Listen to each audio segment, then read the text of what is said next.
de $300 y resulta que esa persona ahorita para vivir necesita 700, $1,000 para vivir. O un salario de 100 hoy necesita 300, $400. ¿Qué ocurre? Que nadie pudo reservar las prestaciones sociales para poderla ajustar a ese incremento en el tiempo. Claro, Sobre todo no porque era además, proporcional el crecimiento. claro, porque además tú estás hablando de trabajadores que pueden tener 1, 5, 10 años. Claro. O sea, ¿cómo tú reservabas 10 años de prestaciones sociales a un salario que se había multiplicado por X en el camino? Entonces, ¿qué ocurre? Los ingresos para que los trabajadores pudieran vivir se incrementaron, pero no en el salario. Se incrementaron en bonificaciones, en pago en dólares, en temas de alimentarios, etcétera. Entonces, claro, ¿qué ocurre? Cuando tú dices, vamos a salarizar la economía venezolana y te consigues que los ingresos no laborales son infinitamente más altos que lo que era el salario cuando ese trabajador arrancó, tú te das cuenta que si tú salarizas, los costos laborales son tan altos que hace quebrar todo el sistema privado y todo el Estado venezolano. ¿Qué hay que buscar? Hay que buscar probablemente una negociación que cierre el capítulo pasado, es decir, oye, ¿cuántas prestaciones sociales te debo hoy en términos de los salarios que existen?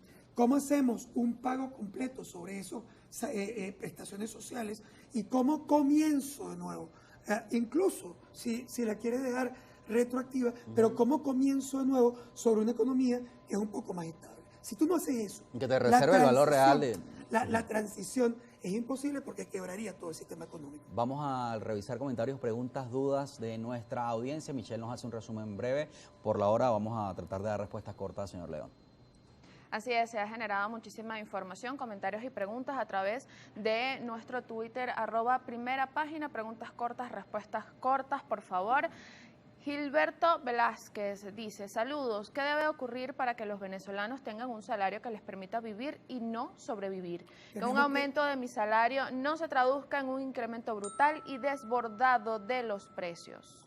Sí, mira, yo no creo que la falta o ausencia de incremento en el ingreso es básicamente por miedo a la inflación, porque si un trabajador está ganando más, básicamente es porque hay de alguna manera también una mejora en la actividad económica, en los precios de las mercancías o bienes y servicios que está vendiendo el sector donde él trabaja. Por lo tanto, yo creo que hay que ajustar los ingresos de los trabajadores para que esos mismos trabajadores también se conviertan en consumidores que permitan mantener las empresas y la actividad. El problema fundamental es que la economía tiene que crecer para poder crecer el ingreso. Tú no puedes hacer crecer el ingreso de los trabajadores si las empresas no están creciendo, aumentando su producción, invirtiendo más. Y para eso nosotros necesitamos una variable central, confianza, y una segunda muy importante para rescatar la confianza, el reingreso de Venezuela a la economía internacional, al mercado internacional. Si Venezuela no puede vender petróleo, que es la mina de petróleo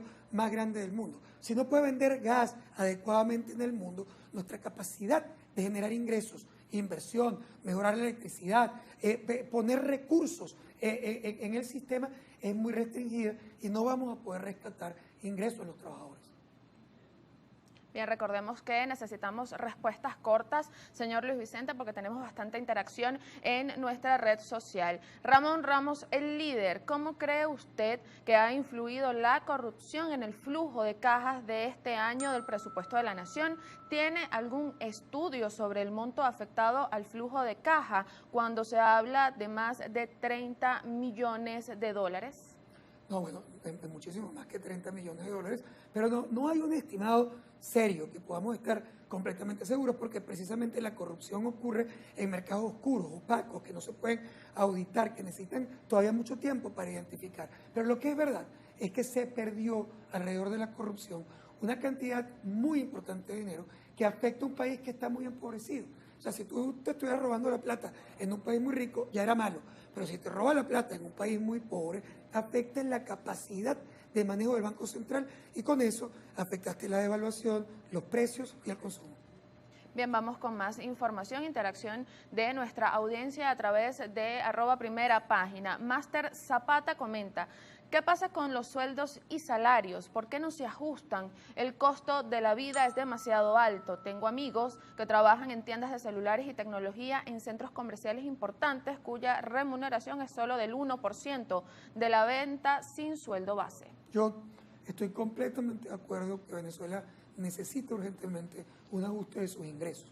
Pero de nuevo, para poder ajustar los ingresos, primero, tienes que resolver el tema de la limitación que tiene la retroactividad de la ley de trabajo. Tienes que buscar algún mecanismo para resolver el impacto de las prestaciones que no puede ser cubierta ni por el sector privado ni por el sector público, básicamente por el tema de la hiperinflación. Pero lo segundo importante es que necesita rescatar la actividad económica, la productividad del sector productivo para poder también derivar eso en mayores ingresos. Pero yo coincido, el ingreso es vital no solo para los sindicatos, también para el sector privado, porque estamos hablando de la capacidad de compra de sus propios consumidores.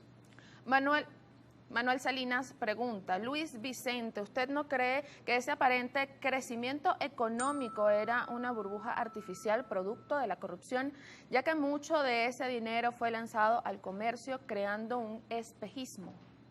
Bueno, puede haber algo de que la corrupción haya generado, sobre todo en algunos focos muy particulares del país, actividad, una actividad además que veía en construcción, en algunos restaurantes, etcétera. Pero la verdad es que la cantidad de dinero petrolero que se perdió alrededor de la corrupción es mucho más grande que eso. Por lo tanto, la actividad petrolera es la actividad que mueve de manera más importante la economía. Pero no lo estábamos viendo solo antes, lo estamos viendo hoy.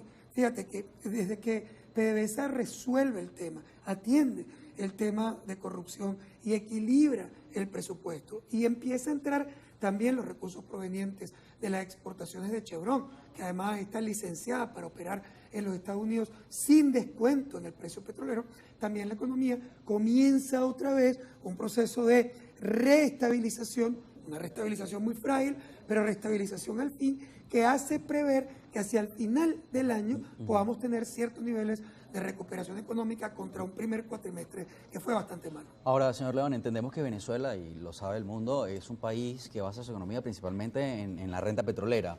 Pero ¿qué ponderación, y voy a tomar esta pregunta anclándome de una pregunta que hace el televidente Ramón Ramos, tiene el ingreso por oro? Él pregunta, ¿dónde se puede saber lo que ingresa al Estado venezolano por explotación del arco minero? ¿Tiene información sobre lo que ingresa por venta de oro? ¿Y hasta qué punto hay transparencia en cuanto a la rendición de cuentas y los ingresos que tiene Venezuela en esta materia? El oro es un mercado muy difícil porque una parte muy importante de él es ilegal.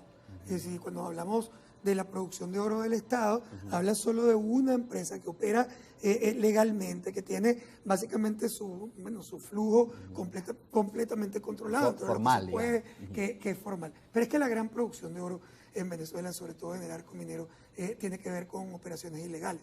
Por lo tanto, hay un mercado negro que podría ser incluso más grande que el mercado oficial. Nosotros estimamos que dentro de los ingresos totales de la nación, el oro representa un poco más de 4.500 millones de dólares. Eso quiere decir ¿Y en porcentaje del ingreso promedio? Bueno, en el año 2020 llegó a ser uno de los principales porque el petróleo se fue por debajo de 5.000 millones. Este año no. Es decir, el petróleo vuelve a tener un nivel de ingreso muy superior, por lo tanto, el petróleo no representa ni siquiera el 15% del ingreso total. Sigue siendo muy importante, pero todavía... ¿Y el Estado no ofrece cifras sobre qué? No. Lo que aparece son estimados porque, de nuevo, incluyen una operación que es completamente negra. Gracias por su tiempo. Gracias a ti. Termina la entrevista con Luis Vicente León,